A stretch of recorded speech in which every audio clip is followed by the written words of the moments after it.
A Galaxy S24's Wi-Fi connection might start dropping due to software glitches on the phone, issues with the router, or problems with the internet service provider. If you have a problem like this, the first thing you have to do is to restart both your phone and network device. This will refresh both of their memories, and here's how you do it. Press and hold the volume down and power buttons until the options show.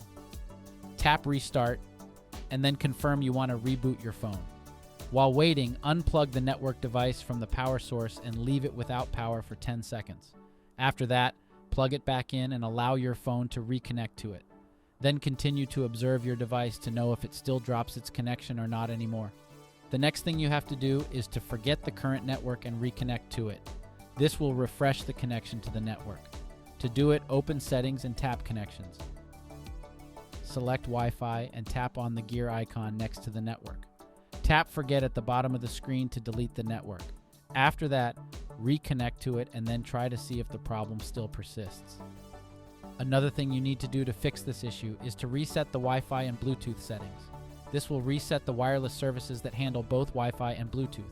To do it, just launch Settings and scroll all the way down. Tap General Management and then tap Reset.